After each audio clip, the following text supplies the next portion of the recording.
A couple of weeks ago, the healthcare profession suffered a major PR meltdown, and I mean that literally. Within hours of each other, two American IVF clinics faced the agonizing responsibility of informing thousands of patients that nitrogen storage tanks cryopreserving their embryos and oocytes had failed, possibly ending their dreams of parenthood. Not surprisingly, the incidents fueled coast-to-coast media coverage. As always, when tragedy strikes, there are lessons to be learned. In full disclosure, I should say I've been inside many an in vitro fertilization laboratory, but managing one is not in my professional domain. So I won't comment on the science or mechanics of cryopreservation. However, I have spent more than 3 decades working in and with the mainstream media in public healthcare communications. Therefore, a grizzled, battle-tested veteran of bad press would like to offer a few insights from the University of Hard Knocks. In this spirit, I present 4 commandments of confronting bad press. The first commandment, thou shalt not run and hide. A public controversy or scandal typically means a customer or constituent is distraught, talking to the press, and frequently threatening to sue. In these instances, lawyers advise clients who are potential defendants to say as little as possible in public to avoid making statements that may be used against them in court. Okay, fine, understood. Problem is, the public interprets silence or taciturn responses to any kind of public crisis as insensitive and responsibility avoidance. In the public's mind, silence equals probable guilt. Additionally, silence only further motivates the aggrieved to punish the purported instigator of the tragedy. Reality check. We could spend an hour discussing the nuances of balancing legal risk against long-term public relations damage. Mind you, over the years I've debated quite a few lawyers in this high-wire act. For now, though, let's summarize. If you're facing the glare of negative press, I strongly recommend quickly but carefully developing a crisis communications plan with the help of both attorneys and seasoned PR professionals. You wouldn't seek legal advice from a PR pro.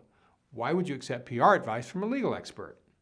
Now, the second commandment, consider thyself potentially a victim of the innocent bystander variety. If you're in the same business, profession, or specialty, bad press for others can be bad press for you too. Taking the latest IVF crisis as an example, let's remember that an estimated 350,000 IVF babies are born worldwide annually, and more than 100,000 American women undergo in vitro fertilization each year. Although the recent lab malfunctions occurred at just 2 IVF clinics, front-page news coverage has no doubt caused millions of men and women with gametes in frozen storage at other clinics to wonder intently, are my eggs, sperm, and/or embryos safe? Any healthcare provider with custody of patients' biological property now faces this question more acutely, whether spoken out loud or not. Which brings us to the third commandment. Focus on thy primary audience. It's not journalists. It's not your peers or other healthcare professionals. It's your patients, healthcare consumers. The medical profession has long exercised an admirable code of honor in avoiding public criticism of colleagues. I like and respect this ethic a lot. The downside, however, is that healthcare providers too often go mum when a colleague is on the hot seat, not wanting to appear to be capitalizing on a peer's misfortunes. That's not the right idea. Rather, the urgent need is for some form of reasonable public assurance. Consider the analogy of an airplane accident. The latest deadly airline crash in the U.S. occurred in Buffalo, New York on a snowy February night in 2009, in which 49 passengers and crew perished. Immediately afterward, aviation experts were all over the news discussing what might have gone wrong and how to improve procedures for flying in low visibility and icing conditions. Their message was clear. No one said flying is a 100% risk-free endeavor. Instead, their salient point was that aviation manufacturers, safety experts, airlines, pilots, and government officials work constantly and tirelessly to improve the safety of flying.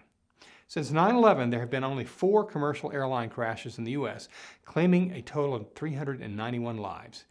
In comparison, some 600,000 Americans have died in automobile accidents in the same period.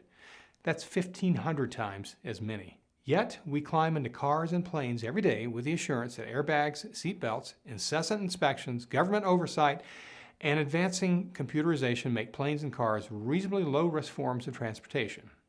Similarly, patients generally accept the same scale of risks in healthcare. This is why they sign consent forms. They only want periodic reassurance that the professionals in charge are painstakingly making it as safe as possible. Finally, the fourth and most important commandment, thou shalt speak and act with empathy. Again, let's take the IVF tank failure as an example. More than one study has found that infertile women can endure as much stress and anxiety as cancer and HIV-positive patients. Fertility specialists say they must often provide as much emotional care as physiological care, which requires more than verbal expression. The best caregivers also make the best listeners and best teachers, seeking to soothe raw emotions with a comforting knowledge of expertise. Sometimes it's not so much just what you say that's important, but what you hear as well. Or another way to view it is to remember that in difficult times, silence is anything but golden.